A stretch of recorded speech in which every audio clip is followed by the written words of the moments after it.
Okay. Hello, everybody. This will be a ZBT on Derelict Watcher, and I am Apparition Starcraft. With me today is my friend. And I am JmoneyGaming. All right. And this is our first dual cast. We are just testing things out. As you can see, that intro was a little bit shaky, but we will fix that, work on it. In this match, though, we will have a bar-coded red Zerg. His name is actually effecT, and he will be spawning in the bottom left. And in the top right-hand corner of the map, we do have our blue Terran player. His name is WindForce. Yes. Alrighty, this is actually one of my favorite matchups in Heart of the Swarm right now. It's pretty much the last couple times I've seen Terran versus Zerg. It ended up in giant mutaballs and lots of Widow Mines. Yeah, I really like this matchup, but I do like the Siege Chains over the Widow Mines, just because I like being able to set up those positions when I play personally, but we have seen a large switch to that bio mine play these days.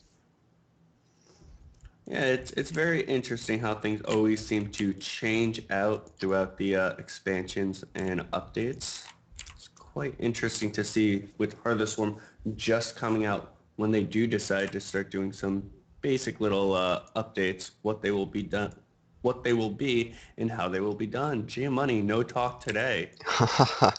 Well, I mean, we do see a lot of complaints about those Hellbats and Widow Mines from Zergs, and I actually saw a post today where one of the Koreans, I forget who it was, maybe Jadong, I want to say, he said that Terran is a bit too strong when they are played correctly, but, I mean, I've dealt with things, and there's things that I cannot deal with when I play Zerg, so I think it's all just a matter of how you handle things for now.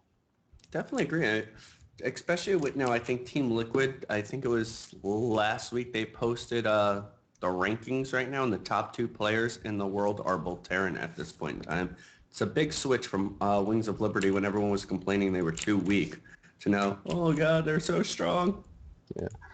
I was out or not playing during the time of the so-called patch surge that I hear so much about, but apparently I am lucky to have skipped that part. We do have the command center, or it is just over halfway being completed here, so he is going to go for an economy build. And it does look like our Zerg is feeling the same way, going with a double expansion with one hatchery just finishing up and the other one about halfway done. So that we should be seeing a pretty micro intensive game. And those are always the best types of games in my opinion. Yeah, let's hope this SCV does scout just for the Terran's sake, otherwise he will be very surprised as to how far the Zerg would be ahead at that point. Mm-mm. And Excuse me. especially since when he just got onto the ramp, he did see the creep just starting to push out. So he does know it literally just finished up. And it does look like he is sitting around trying to, oop, there he goes down to the base. Is he going for that scout out on the third? It looks like he is not going there. He'll probably start it out later, and I did want to throw this out there. I forgot to at the start. That our Zerg, who is effecT, as I did say before, but he did send me this replay in an email. He said that he was rank 1 Masters, or I mean, no, he is rank 1 Diamond now, but he was Masters lead on the Korean server. He did send me another replay, and with the names of the players, that definitely not from anywhere around here. But so we will see some high-level play in this matchup. I'm pretty excited. I am too. Anytime you can hit Master League in like Korea, it's just amazing. That just shows your skill level because their bronze leaguers can beat our diamond leaguers here on the North America normally.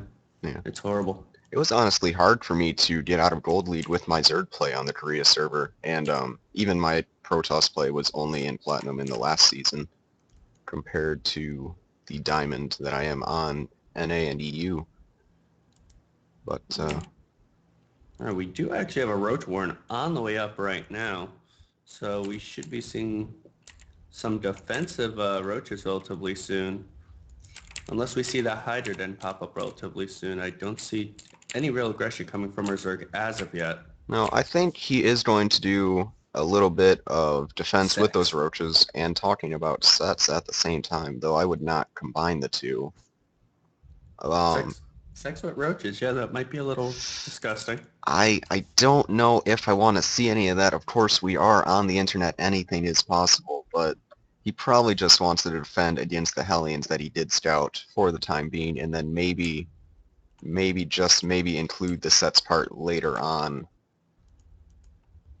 And Yeah, we that, do we do have the one Hellion getting cleaned up really easily. He kind of just threw that one Hellion away. yeah, He's got to be more careful with those, or this will be a very short game. yeah, and Terran is down by quite the supply gap, now about 30, and he is also down by about 20 workers as well. So Zerg definitely taking all of the advantages he wants. Yeah, actually, the income tab is quite the difference. With the mules, it's about a 500 difference. So our Zerg is definitely doing something right. Yeah. He is not mining too much gas just yet, and he is preparing for Banshees. That Overlord Scout with the speed that he got pretty early definitely proving to be effective, so he does start quite a few Spore Crawlers in his bases. Have a total of 8 on the field with that layer also started. Okay, and he's already getting all his overlords into position. So once that layer is complete, he will start pooping all over the map, pretty much delaying any expansion that our Terran does want to take. Yeah. Terran does not like to land its buildings on poop. You do need those sturdy foundations, and I do not believe that Overlords provide that for those Terran bases. Okay, it does look like those roaches and the queen were able to push off those Hellions, at least for now. Yeah, they're just over there killing a few creep tumors, trying to stem the tide of that creep so that way it doesn't get too out of control too very quickly. But there is a Banshee with this army now. Maybe he will be able to at least take out that queen, which would be pretty nice for the Terran. Yeah, and he was able to take it out, so that is going to hinder the larva production for now. Yeah. And he really doesn't have too many things that can actually shoot up besides those spore crawlers. Oh, and these So, Hellions proving to be very effective here too, killing a few drones or at least damage. Or they didn't actually kill too many. They just did a lot of damage on basically every drone in the mineral line, only taking out about 2 of them in the end though. yeah, but was it actually worth it? If we take a look at the units lost tab right now, both players have lost 7 units, but resources lost was over 700 for our Terran player and only 300 for our Zerg. Yeah, those Hellions are 100 minerals, which isn't too expensive in the long run, but this early in the game definitely can hinder you, and he did throw away the map control he would gain with those, as well as the creep killing possibility, so that might come back to bite him. We will see here shortly. And we do have a Spire actually on the way if he continues with the heavy Hellion production, which it does look like he did put a hold on to for now. But with Spire play coming up, it's something that it seems like every race is starting to have problems with. Yeah, as a toss player, and I know that you're a toss player yourself, so just those mass mutalisks can sometimes be a problem, rather. And we do see an infestation pit at the same time, though, so maybe he wants to work in a nice mix of infestors or get that fast tet to hive. I am not too sure. He does lose a Banshee, though, so that will also hinder that Terran's ability to get out on the map.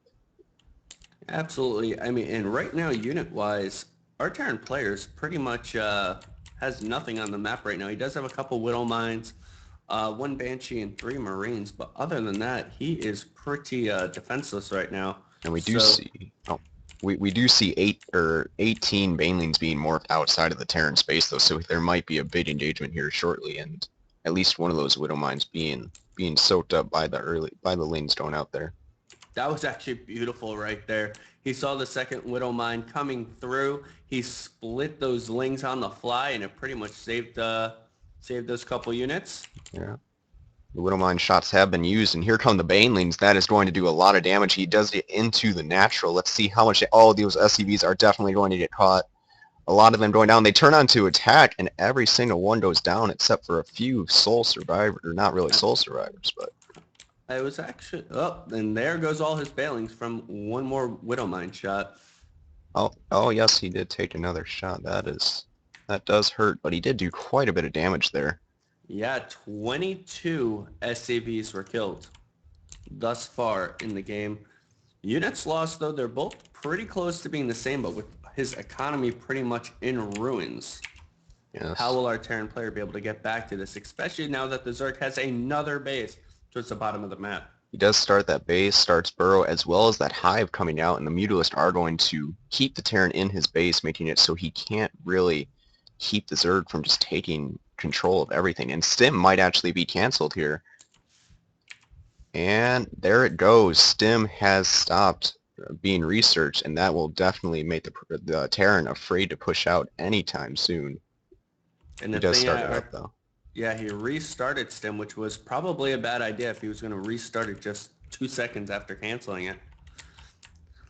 Well, it was And he, canceled from those Mutalists. I mean, they did take out the tech lab, and it was about 20 to 30 seconds from coming out. no, that explains it. I missed it.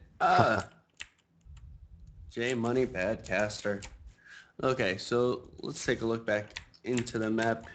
He does have the Marines sitting down. He has one missile turret coming up in his main, but It's a bit of an awkward spot for that missile turret, but actually doing a lot of damage with that Widow Mine, taking out a Mutalist and pushing the other ones away. yeah, that's going to make our Zerg player think, how many more Widow Mines does this guy have and where are they placed? But the Zerg has started that Ultralisk Cavern as well as those 2-2 upgrades coming out compared to the Terran only being on that 1-1, not even an armory, I'm pretty sure. No, wait, he does have the armory, he just hasn't been researching the upgrades.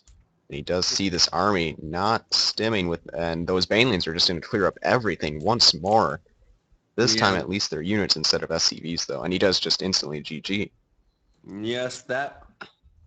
I am not a huge fan of the end play by the Terran, by him moving out like that. That is the perfect time to be turtling up. Yes, he had to defend the base to the bottom right to clear out the Overlord, but he just let everything eat him alive. Yes, he could have definitely sent out just a small Marine task force, even 1 or 2 would have done the job, but just overcommitting to that, especially when he didn't have Stim, maybe he didn't take that into consideration since it is not having Stim at 17 minutes in the game is definitely not normal, let's say. Very But true. a good game for our Zerg effecT. Definitely showing his skills here at the Masters level, or at least the top Diamond level. So thank you for sending that replay in. And I hope you liked our dual casting. Here I am Apparition, and this is my friend J Money. Do you have anything to say? I enjoyed it. All In the right. end, isn't that all that matters? All right. Well, thank you for sending that in.